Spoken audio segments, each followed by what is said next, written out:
Welcome back, everyone, to this edition of the Legends of Sport podcast. It's Andy Bernstein, your shelter-in-place host, and I'm back with you with a very, very, very special guest today, the legendary Sue Bird. I joke with Sue on the podcast that we consider her an active legend, that she's still playing, but in our book, she fits the definition of Legends of Sport perfectly. So great to connect with Sue. A lot of things we touched on today. We touched on how she's dealing with staying in shape during this whole coronavirus shutdown, her amazing career in the WNBA, our history together dating back to when I shot her as an 11-year-old at the AAU 11 and under national championships. That was fun. And how she and her partner, Megan Rapinoe, are continuing the fight for women's rights in sports and the causes they are involved in. And lastly, we talked about her memories of Kobe and his lasting legacy. Just a few little tidbits about the great Sue Bird. She's a two-time NCAA champion at UConn. She was the first pick in the 2002 WNBA draft. She's a three-time WNBA champion with the Seattle Storm. She's a member of the WNBA's top 20 players of all time, four-time Olympic gold medalist, headed to what we all hope is going to be her fifth Olympics and fifth gold medal. She's from Syosset, New York, so that's near and dear to my heart because I'm a New Yorker too. And I hope everyone really enjoys this conversation with the amazing, legendary Sue Bird. As always, I'll see you on the backside. So hi, Sue Bird. How are you? Good to see you. Hi. Yeah, good to see you too. Good. So you guys are in Connecticut right now and making the best of it. Yeah. So yeah, just like everybody else. I hear you. And how, what are you guys doing this series that it's called Wind Down or something? What's it called that you're doing? No, yeah, we actually, it started out as Wind Down, but then we realized a lot of people had that name. So we changed it up to A Touch More. Right. So we get on every Saturday night and just kind of let the shenanigans happen, you know? That's awesome. I saw you with Diana and that was great. Yeah. That was great. Yeah, but I have to take exception to you claiming that UConn is the drinking capital of college because I went to UMass. I almost went to UConn. I'm a Brooklyn guy. I'm a Brooklyn guy. I ended up at UMass. I probably should have gone to UConn because I think I would have had a different experience. But UMass anyway, is all right. I have a couple of friends who went there. Yeah, we used to have the men's teams used to play. What was it called? Like the U rivalry or something. It had like a name to it. I don't know. When I was there, it was like the prehistoric era, and it was we were like a Division 1A school. Although Dr. J came from there, you know. So, but UMass was an agricultural school, so we played in a gym that had a dirt floor. You know, they put the basketball floor on top of it. It was a nightmare. Anyway, so got to ask you: are you watching The Last Dance? You and Megan? Yeah, of course. Yeah. So what do you think? What do you think? I'm loving it. I mean, I think everybody is probably loving it. For me, what's been fun is, you know, like Jordan, in terms of that time period, like, you know, 91, 92, I'm like 10, 11 years old. So I like remember some stuff. But the whole like 96, 97, 98, I was like 16, 17, 18. And I'm actually shocked at what I don't remember. Like, I feel like a teenager, a basketball fan, should remember all of this stuff. I don't remember Phil Jackson essentially being fired, if you will, prior to the 98 season. Just like little stuff like that I don't remember. So it's been fun because obviously I know the whole story, but it's been cool to like get reminded on all the little details. Yeah, because you were, correct me if I'm wrong, a senior in high school that season, right? The 97, 98 season. And I was there too, and I can't remember anything either. That's because of you probably have too many memories, honestly. My advanced age. Yeah, I mean, there was a lot of stuff I didn't know. I mean, the fact that Jerry Krause signed Phil to that 1 year, he said you can go 82-0, but you're not coming back. That's wild. That's like, just when you think unbelievable. about it. Yeah. I know. I have to. It's like if I could get Michael Jordan alone. Yeah. I would be like, because I feel like nowadays athletes, we have this like blueprint, right? Like Michael Jordan totally, especially an NBA guy, like he laid that. It's like 6 championships, 6 rings mean something. It's like, it's why Kobe always put up his number 5. You know, it's why LeBron hangs his hat on his rings. but 6 meant something. And I'm like, George, like, Michael, now that you know that 6 is kind of like this barometer, are you regretful that you like went into retirement and missed out on some years? Are you regretful that you didn't stay with the Bulls? Like, what if you could have gotten 7, 8, 9?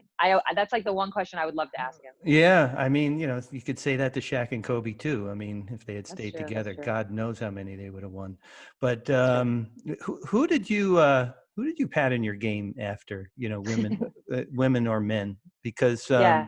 when you came in, I mean, obviously the WNBA had started, so you had that to aspire to, and you had women role models. But there were guys too, I'm sure, because, you know, I can think of 5 or 6 point guards off the top of my head that you remind me of.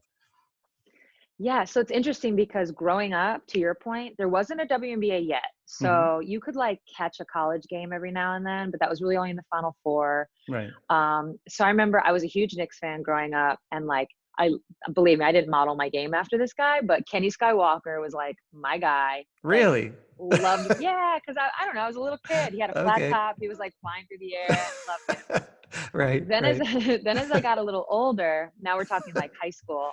Yeah. 2 things happened. One, I became a really big fan of Mike Bibby. It actually Okay. is not in this order. That came second. But Yeah. the other thing that happened, and it was probably around 1995, 96, when the US Olympic team for women was like going to Atlanta. It was like a big thing. And that was the first time I saw Jen Azey play. Oh. So yeah, my dad actually sat me down and like made me watch a documentary that was done on Stanford. So that was probably the actual first time, but seeing her like in real life playing, and I was like, wait a minute, like we kind of look alike. Like that could be me one day. Yeah. Right. So I didn't necessarily like model my game, but it was definitely, she kind of gave me the whole like, you know, if you see it, you can be it type of vibe. She gave me that. Oh, that's it. That's interesting. And on the men's side, I mean, Isaiah, Mike Bibby for Magic, life. Mike Bibby's my favorite player. Yeah. I love Mike Bibby. I miss Mike Bibby. He was so much He fun was to good. shoot. Yeah. Yeah. So you guys are in Connecticut. From what I guess I saw, that you guys don't have a hoop where you are. No. So Nope. you're keeping busy with the home court app, right? Yeah. I've actually it's definitely like an app kind of kid centric, especially the ball handling stuff. It's almost like you're in a live video game. Yeah. But the woman I work with, like my sports coach, she basically has like set me up. So I'll do a ball handling workout, and then I'll do some medicine ball work, and then I go back, or I'll do like 3 in a row for the cardio. It's actually really hard. It's like not a joke. Yeah. So that's been like my one basketball outlet. Yeah. I mean, it's got to be tough for you. I mean, you've had other disruptions in your career, injuries. I mean, I didn't know that you had an ACL injury actually when you were a freshman. Busted noses, knee stuff, you know. I mean, it's a kind of a crazy, silly question, but how is this disruption different than those other times when you had to just not sit out? Right. So I'll say it's okay. So sadly, I guess it's funny. I either have like a major injury where I'm out for a very long time, or I don't have anything. Yeah. So I've kind of like, so I don't know, like, unfortunately, I've had a bunch of surgeries, and you know, when you get older and you've been through it, you kind of know what to expect. Yeah. So what's different about this is none of us know what to expect. We have no idea. There's no one, you know, even when I tore my ACL, it was unknown in that moment because it was my first major injury, but I had a teammate who had done it. I had other people who had done it, and they could like, hey, by, you know, month 1's going to feel like this, and month 2 will feel like that. And by month 6, it's like, nobody knows what to tell any of us. Yeah. So it's this whole unknown aspect that makes this, way more difficult from an athlete standpoint. Yeah. And you're an older player, and it takes, you know, you were ramping up for the season, as you said, and all of a sudden, boom, the rug is pulled out. I mean, what do you think? You think there's going to be a season? I mean, you don't know. I don't know. But what do you think? Right. Nobody knows. I mean, my hope is that come the later parts of the summer, we can have some sort of something. Yeah. You know, even if it's not a full season, maybe like they put together some sort of tournament where we can do something. I think it would be same for NBA, same for really all the sports leagues. Yeah. Anything that can get on TV right now would be a huge morale booster. So if they can make it happen, great. But to your point, I was ramping up, then I had to like bring it on back. Yeah. No, I and hear now you. I'm just kind of like in this hovering place. Yeah. And of course the Olympics. I mean, is it, would it be an unprecedented 5th Olympics? I mean, I know Teresa Edwards had 4, right? Yeah. Yeah. No, so she has 5. She has 5? Okay. The subtle difference is it would be myself, Diana. Yeah. We would be getting, if we won, it would be our 5th gold medal, whereas Teresa has 4 gold medals. I know, it's like unbelievable. Wild to even think about. If you would have told me this when I was like, I don't know, 15, I would have called you crazy. Yeah. Well, let's turn to that for a second here. Our history goes back a long way. Yeah. All right. Way back. And you know, I'm going to embarrass you, and you know this was coming, but but I have to do it. I mean, this is where we first met. Was at this event. Oh my God. Right. I know. So this was the 1992 AAU National Girls 11 and Under Championships in Salt Lake City, right? Uh-huh. Yeah. And I'm not sure if you know the whole story on this, but the way this all came down for me, that I was assigned by Sports Illustrated for kids to go to this tournament, right? Mm-hmm. Meet the writer, and then the writer and I would try to embed ourselves with what he felt, because he was there a day or two before, what he felt was the best team there, right? Okay. So I get there, I meet the writer, and before I even open my mouth, he goes, "It's a no-brainer, okay? We got to go with this team. They got the best player out there. Her name is Sue Bird. You're not going to believe it." And so I embedded myself, and I met your coach, who I forgot what his name was. Yeah, Mr. McGlynn, John McGlynn. Yeah, I love how you call him Mr. still. I know. And he was just came out. He was super. He was just so, welcoming for me. And anyway, I had a lot of fun doing it, and Oh no, we were all pumped. Yeah. They were like, "Hey, so Sports Illustrated for Kids is going to follow you guys, take some pictures." We were like, "What?" Yeah. We were so pumped. That was so crazy. So I waited a long time, I think, to show you these photos. And I remember you were like, I don't know, 5-10 years into your WNBA career. You were shooting around. I don't know if you remember this, but you're at a Sparks game at Staples Center. And you're shooting around, and I approached you, which I never do with players because I know you guys are in your zone. And you came over as gracious as you are, and I pulled out these pictures on my phone, and you looked at me and said, I remember. And you said, "You were the guy?" I remember. That was so hilarious. Funny. Yeah. Yeah. Well, no, that's like a great memory for me as a little kid. Oh, yeah. Absolutely. So Sue, I have an 11-year-old now, and her name is Mimi, and she hoops. It's not her main thing, but she played for a couple of years. She gets in there. Okay. So she gave me a question. She wanted me to ask you. Okay. She wants to know, and she's familiar with your career. She's seen you in the Storm play maybe 4 or 5 times over the years since she was really little. We'd make these great pilgrimages to Staples Center, where all the parents would bring, mostly girls actually, but some boys of her age, since I don't know, and my older kids too are now in their 20s. We used to go, even back to the Forum, but and I'd be working, and come over and take a big group picture. But Mimi wants to know, where does your competitive spirit come from? Good question, Mimi. There's part of it that was, I think I was just born with it. Like my family has all kinds of stories where, as a little kid, how it showed itself was I was such a sore loser. I mean, I was like the sorest of the sore losers. There's like this one story, I was on a track team. I'm probably like, I don't even know, 6, 7, very young. Right. And it was a relay. I was the 4th leg. And by the time, my teammate passed me the baton, I look up and everybody was already ahead of me. I could not catch them. We were so far behind. I took the baton, I threw it on the ground, I walked off. Like there was I always had like something inside of me. Then there's stories of like cheating in like games of like Candyland, stuff like that. Wow. So I think it was just always a part of me. But then as I got older, I remember my parents like really kind of helped me with the sore loser part and how to like channel that.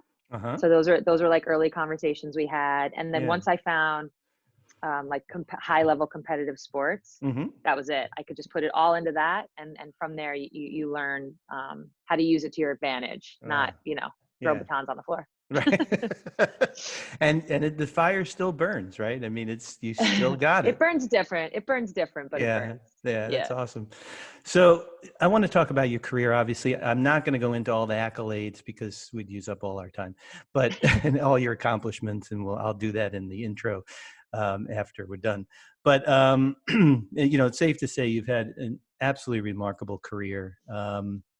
And I don't know if you know anything really about Legends of Sport, but when we started this platform, a lot of discussion between me and my partners was about what is the criteria that makes the person a legend of sport, right?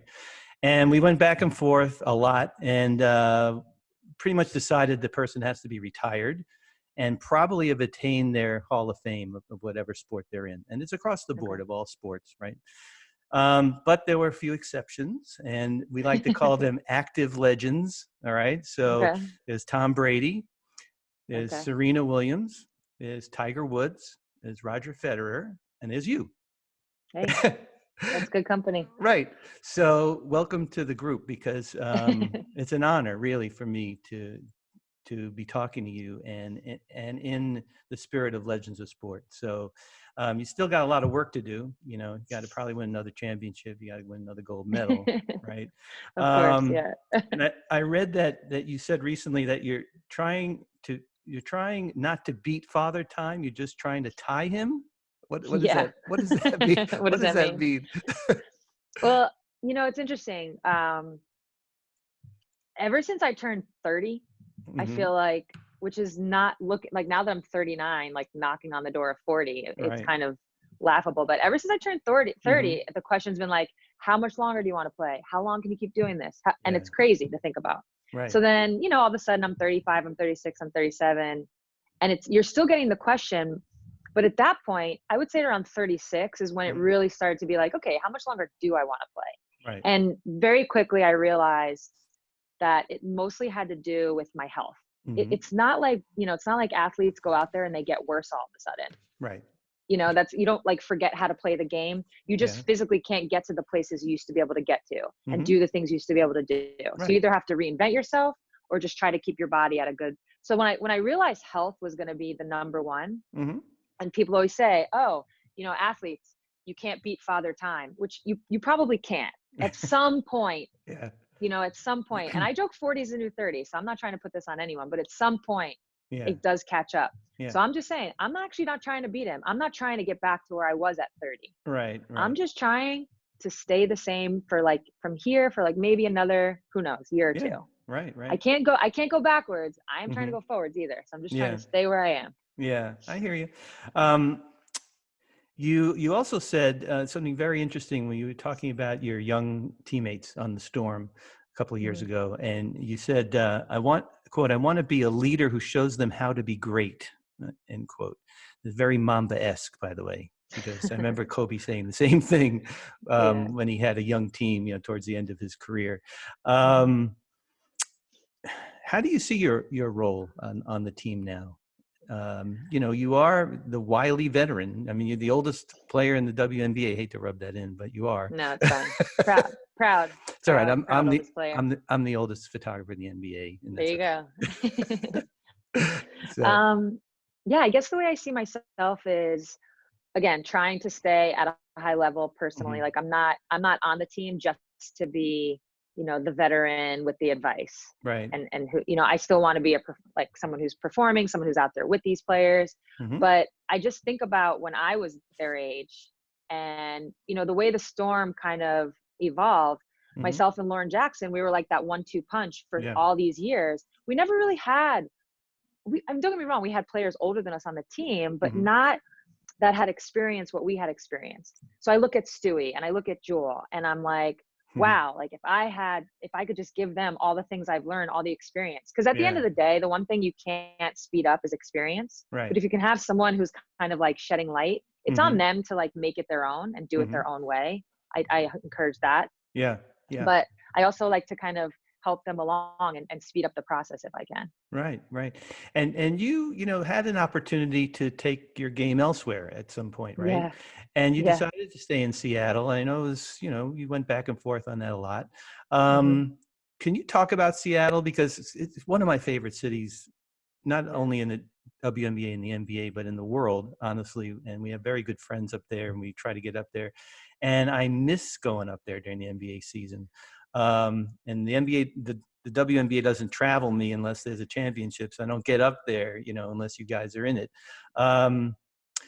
So, the Sonics left in 2008, right? And Yep. and it was so great when Kevin Durant had the shout out to you guys, Yeah. what did he say? Yeah. Thanks to the Storm for like holding the fort or Yeah, something. holding it down. Yeah. Which was wonderful. But did you feel an extra burden? I mean, it's a burden enough to, to be at the level you're at and win championships. But now longtime NBA team is gone and there's a void there. How did you see that whole thing? Truthfully, I never felt as if it was a burden. I never felt competitive in that way with the Sonics, even when they were there. So when they were gone, it wasn't all of a sudden like, oh, now we have to. No, you're just trying to, win games and win championships and go from there. But it is nice.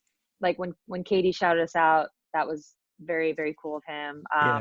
It does feel good to continue to represent, the city of Seattle and kind of like professional basketball, because man, the one thing I'll say is like, and I'm from New York, so I'm not saying this lightly. It's like the basketball community in Seattle is beyond anything I've ever experienced. It's just I think it's because it's like a big city, but it's small in the grand scheme.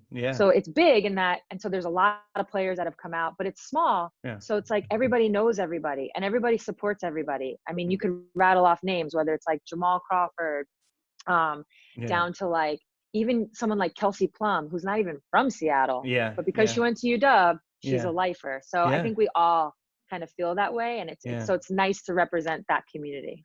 Yeah. It's interesting. I had a chat with Gary Payton on the podcast and he's really, really sad. I mean, that the Sonics left, because he said, you know what, my legacy's been erased. And like it never happened. I said, well, not really, because I know. I'm like, Gary, we all remember. Yeah. But I totally feel him. I totally, because like when the Sonics got sold, when all the talks were happening, I should say, of the Sonics being sold, we would have been a package deal. We were going with them. Oh, I didn't know that. It's the same. Was the same ownership back then? Yes. Okay. So Clay Bennett bought the Sonics and the Storm. And obviously he's the one that ended up moving to Oklahoma, but they played for a year. So I guess technically we played a season. I don't know, actually. That's a good question, but I think we technically played one season under the Clay Bennett ownership. Wow. Maybe not. Maybe it was like in the middle, weird gray area. But so when he was going to Oklahoma, we had 4 women step up and buy the team to keep them in Seattle. Yeah. That's how that happened. Really? But anyway, back to Gary. Yeah. So back to Gary, like we all remember, but I totally get it. Had the Storm gone, I actually vividly remember, because I would have been a free agent that year, and I was like, well, I'm not going to Oklahoma. Like, this is my team. Like, I don't No want to offense to our friends in Oklahoma, but it wasn't about them. It was more I know. like, no, Seattle's my team. Yeah. Yeah. Right. But I do. I mean, hopefully the Sonics come back, and I know the city kept the name. Yeah. So that's a good thing. The name and the banners. Those are ours. No, it would be great. I think the city deserves it. I mean, they're going to have an NHL team, right? So at some point. So, I find it really interesting that you and Megan are 2 of these top athletes in your sport, and you play basically in the same city. She's down I-5 in Tacoma and you're up in Seattle, and your seasons kind of overlap, right? But how do you guys find time to like even go to each other's games and stuff and support each other? Because she's doing her thing, and you travel more than she does, I would think. So how does that work? Yeah. So the Tacoma thing is actually only a year old. So for the first, I guess 2 summers of us dating, does that make sense? 17? Yeah. For our first 2 summers, she was playing in Seattle also. So it was perfect. It would be like, if we had a Saturday or Sunday game, ours would be earlier. So we would play at like 2, and then I'd go to her game right after at like 5. It was like perfect. That's so the awesome. Tacoma thing, she actually commutes, which is like a 45-minute to an hour drive. Yeah. So it's been hard. I saw maybe 1 game last summer, and I was injured. It's like I wasn't even playing, and I still couldn't get to many games. Yeah. Same for her. So now that the Tacoma part makes it a little more difficult. Well, it's good that you don't have to, that you're not in competing seasons, or, God forbid you in another city or whatever. So So Sue, are you still involved with the Denver Nuggets? No, not officially. I Right. feel like they'll always be my homies, but no, not officially. Okay, but that was kind of an interesting thing there for a little while, right? That Yeah. you were what did they call you? The basketball operations associate, I guess, right? Associate. Yeah. Yeah, Yeah. Yeah, it yeah. was awesome. I got Mm-hmm. to be on the in, Yep. be in the meetings, Mm-hmm. watch how the front office in Mm-hmm. Denver worked. Mm-hmm. Got kind of like a taste of everything, which Yeah. was, I mean, it was literally pulling back I got to see everything, and you don't really get that experience. So I was really Mm-hmm. thankful for that. And it was, what basically happened was, this past year. So what ended up being like the next year, Mm-hmm. because it's leading into the Olympics, our national team decided to do these tours. Yeah. And so we were playing against, we did a college tour against college teams. We had Olympic qualifier games, all Mm-hmm. that to say, I just literally didn't have the time. Right. Right. And it was kind of, what I thought it was going to be my Olympic run. So I Yeah. had to like invest all my time into it. Now that got, pushed back But a year, but yeah, but it was a good taste for you. So what did you yeah. think of the whole front office thing? I mean, on the Yeah. men's side, women's side doesn't really matter, but is that like in your future after you play, or M- what do you think? Maybe. I mean, I'm Yeah. definitely in no place to take anything off the table. I think, what stood out was, man, it's a lot of money. And man, there's a lot of bad players making a lot of money. But also, and you Yeah. know what? Kudos to them. Yeah. Do you? But also, it's like, Yep. if you want to work in the NBA, there's a lot of players that you have to learn. So for me, it was I had to do like a quick catch up on that. Not just the Mm-hmm. players in the NBA. Yeah. You have to learn the G League guys, the overseas guys, the guys in college coming up. It's just a lot. Yeah. Uh, Yeah. but I think if I were to like sum it all up, what I really took away Mm-hmm. was, everybody's just trying to do their best, right? Like every GM in the league's trying to do their best. Everybody's trying to find a diamond in the rough. Everybody's trying to evaluate. You Mm-hmm. have to just have an opinion, right? Like make it Yeah. an educated opinion. And Right. then you just have to like stand by it, roll the dice and see what happens. Like I Yeah. learned that from Tim Connolly, who's the president. Mm-hmm. He was telling me stories of like, they drafted Jokic in the second round. Now look at him. Yeah. Nobody would have thought that. So Yeah. that was like a huge win. And then he Yeah. told me stories of like, yeah, they passed up on Donovan Mitchell. They could Yeah. have picked Donovan Mitchell. So that was a miss. And he's like, some of them are going to be hits. Some of them are going to be misses. You just got to go with your gut and let it play out. I was like, all right, that makes sense. Because if you Yeah. second guess yourself, that's when things go bad. Yeah, well, speaking of that, I mean, I'd hate to be Portland, and when Michael Jordan was drafted, but that's a whole other story. Well, Portland has a lot of those, sadly. Yeah, yeah. I've had some great women athlete WNBA and professional women athletes on the podcast. Nancy Lieberman, of course, Oh, yeah. trailblazer. Rockaway. Yeah, Rockaway. Queens girl. Right. Oh. Swin Cash, Tamika. More and more women are getting involved on the men's side. You're seeing the male players backing you guys more. I mean, it's so great for me to see that those lines are now, there's no line anymore. It's like, yeah, got women referees in the NBA. It's like a given. That's got to be really, I guess, good for you to see, how vocal you guys have been with equality in sports and pay and workplace and all that. I just have to preface all that by saying that my wife has been a longtime Title IX coordinator. I have 3 daughters, so everything. You're in the front lines. Yes. So this is a topic that is very much at our dinner table all the time. So do you see a woman coaching in the NBA, head coaching? I mean, I guess Becky Hammon might be the next first in line, Yeah, she definitely seems to be on the path. Yeah. The way I see it is, we have these women who are getting the opportunity now to be in the NBA. And from my vantage point, what it is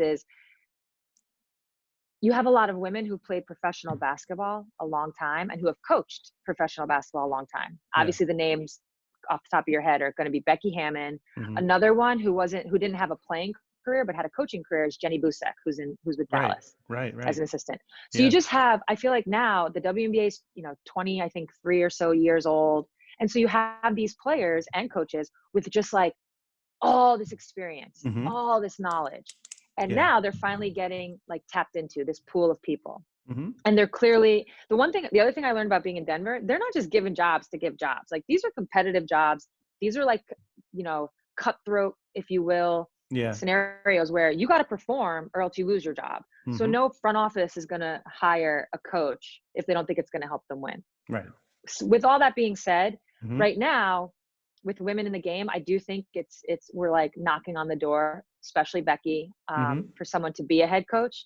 Yeah. But the beauty of it is, I think at some point it'll come back around where it's like, if someone wants to be in the NBA and coach, they're going to have that opportunity. But if somebody wants to stay in the WNBA, because that's what speaks to them, they're going to have that opportunity as well. So it's good to see that now men have had that option kind of all along. If they wanted to coach in the WNBA, they could. Yeah. If they want to be in the NBA, they could. So now women are starting to have all these options. But yeah, it's just a matter of time before someone's a head coach, 100%. Yeah. You both have been so vocal in terms of everything having to do with the CBA and the WNBA.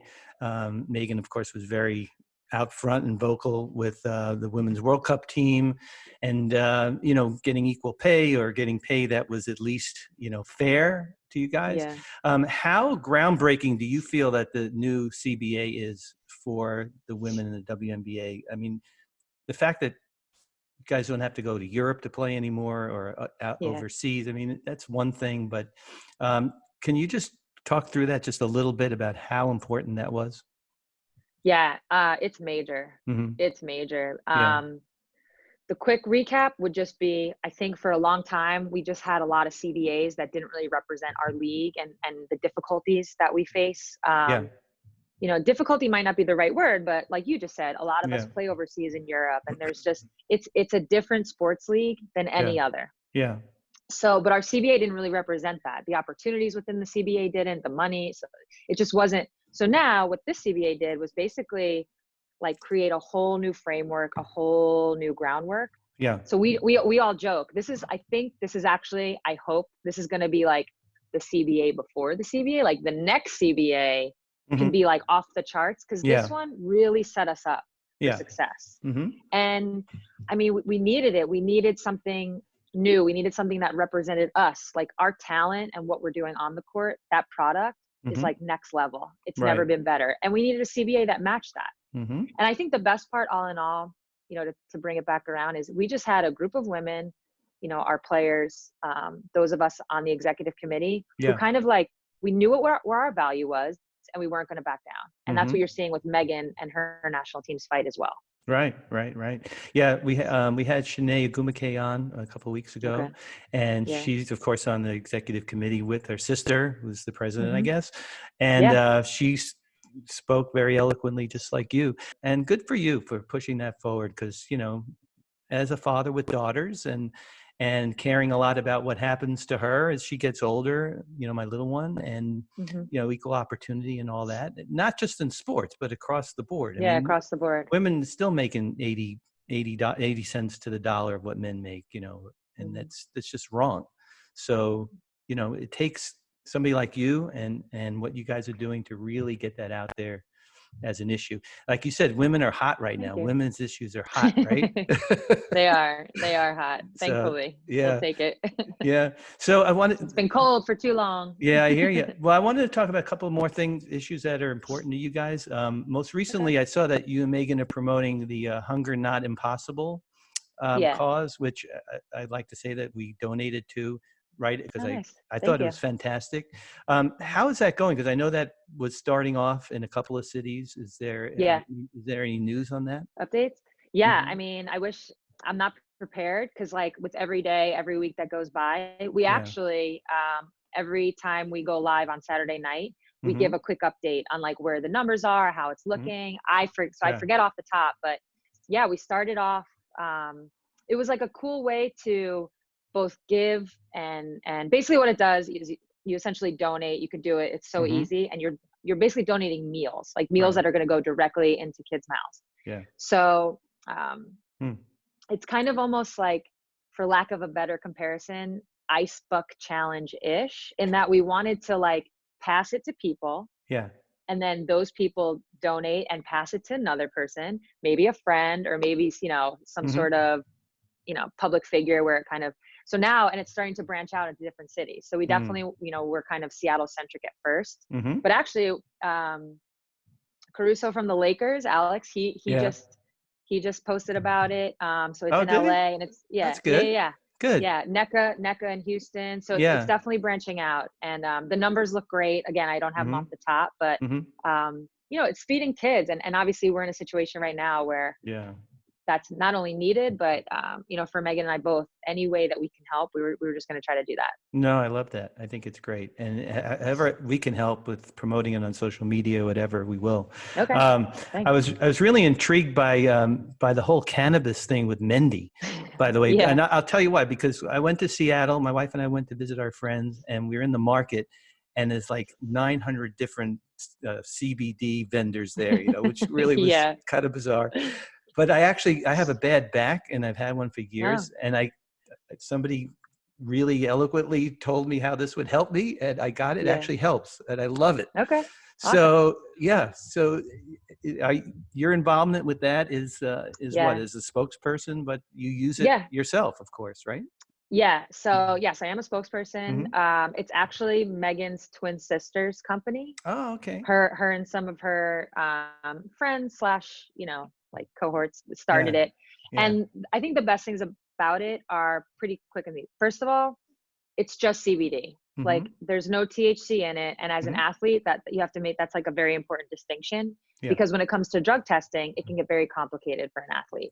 I will say that if I'm in certain seasons, there's different rules for the WNBA. There's different rules for the Olympics. For the Olympics, CBD is actually legal. I know, which happened about 2-3 years ago, which is pretty groundbreaking in its own right. So anyways, CBD for me personally, there's like a topical that you can rub on. So if your elbow's hurting, you rub it on your neck. And then you can take it orally, like there's a gummy, so the topical I'll use like if my knee hurts, I'll rub that on there. Or to your point, my back, I'll use it on my back and my neck. But then the one I take by mouth, that's to just go to sleep. And the best part is it's not going to like knock you out. It doesn't make you feel groggy on the other end either. It's just something that helps with your sleep. That's it. It's just like this accompaniment that kind of gives some deep Z's. I got to look into that a little more, because that's one of my problems is insomnia, and I've gone back and forth with Ambien and all kinds of crap, and who needs it? Yeah, like I'll be, especially when I travel to Europe for like my overseas stuff, that first week, it can be tough trying to adjust, because you're practicing, you're playing in games, you're trying to sleep. So I've done the whole like Advil PM or even NyQuil. And I feel groggy in the morning. It just gives me like a lull that I don't like. This, in my experience, doesn't do it. And you also don't get high. I feel like people think they hear cannabis and they're like, oh, how high do you get? I'm like, CBD. You would have to take so much to get high the way we consider. That's like a THC thing. Right. I understand. I had Ricky Williams, the former NFL player, on the podcast early, and he's a huge he's like one of the earliest guys to get into it. And it shocked me, actually, because I didn't know all this stuff, but I love the therapeutic part of it. I mean, I really do. I put it on my back before every game, because you know how I sit on the floor, and I'm an old guy, and it takes a while to get up and all that stuff. You got that cool little chair though, no? Yeah, there you go. Right. Hey, I gotta ask you, as a photographer, okay? I gotta ask you about the ESPN body issue, because first of all, I wouldn't have the guts to be the photographer for that. Fair at all? Yeah. Well, to be the photographer. No, to be the photographer. I mean, it's just like, okay. I mean, kudos to both of you guys for doing that. I mean, first of all, the first same-sex couple on the cover, right? Ever. Yeah. And I mean, what was that day like? I'm just curious. How was that all done? Was there like a lot of wine involved? I mean, was there? No. It's like actually in the morning, because it's like an all-day thing. Yeah. No. So here's what I'll say.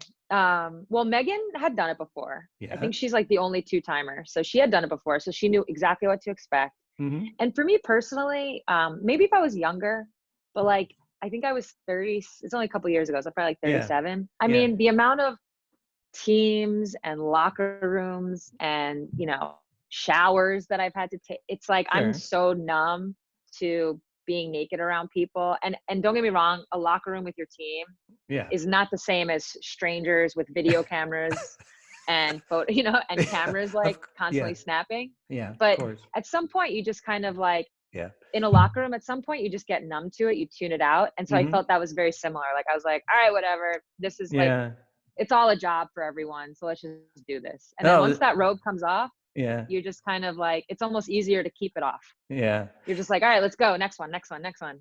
It was beautiful because the photo they chose, you guys just looked like you were so happy. I mean, you really did. You were super relaxed. I thought it was beautiful. So well done. Thank you. I appreciate Amazingly. That. So the last thing I want to talk about is some memories and things about Kobe.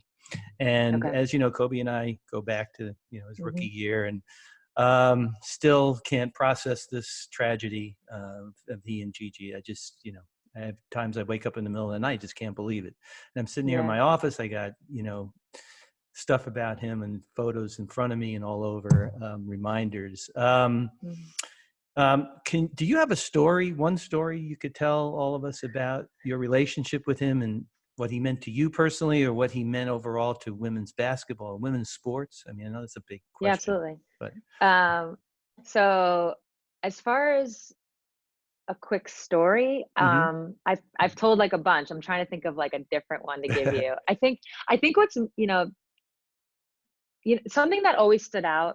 So the story I've told most times is my first glimpse into like Kobe, the Mamba mentality, like really like seeing it firsthand. He was literally sitting like right next to me, was at the 2008 Olympics. And I've told this story where basically we were just there was like 4 or 5 of us hanging out playing cards, and we had this player lounge at the Olympics in the hotel. So it was just players. And at that point, like I said, 4 or 5 of us. Yeah. And we were drinking some wine, just kind of chilling, very relaxed. And he opens up a newspaper, and it was right after they had lost to the Celtics, like kind of, in like tragic form, if you will. Huge. So yeah. So it's a picture of Paul Pierce, and he like cuts that picture out, he folds it up, he like puts it in like whatever pocket he had, and he just looks at us because we're looking at him, and he's just like, motivation. And he was dead serious. It wasn't even like a joking thing. It was just like, and that was my first, I was like, whoa, like this is like, I don't know. There was just something about the look on his face and the way he said it. Another story from that Olympics that I love, it's very quick, is everywhere we went, and this team has, LeBron James, D Wade. Yeah. But those are probably 2 of the bigger names. And then obviously Kobe. Yeah. Everywhere that I was around them, mostly like at opening ceremonies, walking around, I mean, this guy could not go anywhere without people chanting his name. Oh, it's unbelievable. It was incredible. Yeah. And you have LeBron and D Wade and all these guys standing right next to him. Yeah. And it was just like, Kobe. That was another glimpse of like, whoa, he's like larger than life. Yeah. I mean, I already knew it, but to see it. Unbelievable. Yeah. LeBron had a quote actually after that Olympics and said, I thought I was big in China until I went there with Kobe. I've never even seen that quote. 100%. That was all of our takes. We were like, holy crap. Yeah. And then just as far as his impact on women's basketball goes, it actually, because obviously, with him, passing away, same with Gigi, like how it happened, how sudden, how tragic. It took a second for me to really process. Yeah. Because I think his impact on women's basketball was happening, but it was happening. So you weren't really thinking about it. You were just like, oh, cool, there's Kobe at a WNBA game. Oh, cool, there's Kobe with a WNBA sweatshirt on. Like, this has a lot of meaning. But it wasn't until weeks, maybe months later, where it kind of hit me. And I was just like, man. And I said this recently during the WNBA draft. I was just like, I think what he saw in Gigi was a kid who was just a kid like he was, who like loved basketball, wanted to learn, wanted to like grind, wanted to work. Yeah. But what he also saw was the path for her was gonna be bumpy and rocky, because for a women's basketball player, it is. Yeah. You have to like prove yourself in all these different ways. Sure.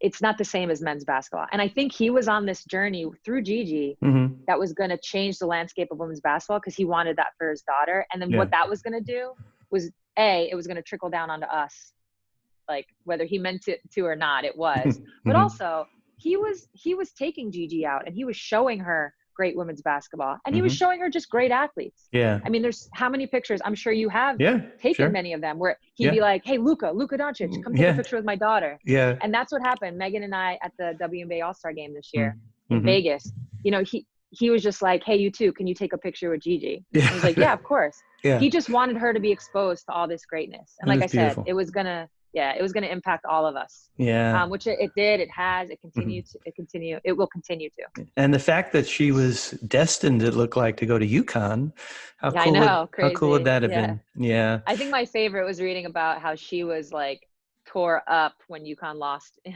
Yeah. the Final Four. Right. And she was just like, Dad, that'll never happen once I go there. Oh, I love that God. part. That was very sweet. It was beautiful. Well, Sue, I can't thank you enough for taking the time. And yeah, thanks for having me. It's been a real thrill for me. I mean, when you said yes, that you would do this, I called a lot of people, but I was really, really happy. So thanks so much. And, I hope there's some semblance of some kind of season. Something. Maybe pick up games like in the driveway or something. I don't know, whatever. Yeah. But I hope we both go back to work at some point in the near future, and really just enjoy this time, I guess, as much as you can. Stay in shape, and I'll see you on the court at some point soon. I hope. Yeah. Thanks so much, Sue. Thank you. Great to see you. Okay, see you. Bye-bye. Well, folks, doesn't get much better than that. Thank you so much to the legendary Sue Bird for taking the time. I know how busy you are, and I just can't thank you enough for speaking with us today and letting me walk down memory lane with you all the way back to when you were 11 years old. But so great to talk to you about your iconic career, all the great things that you're doing out in the world to level the playing field for men and women, to call awareness to all the causes that you and Megan are so deeply involved with. So thanks so much for everything and for being part of the Legends of Sport podcast. So folks, keep following us on our social media.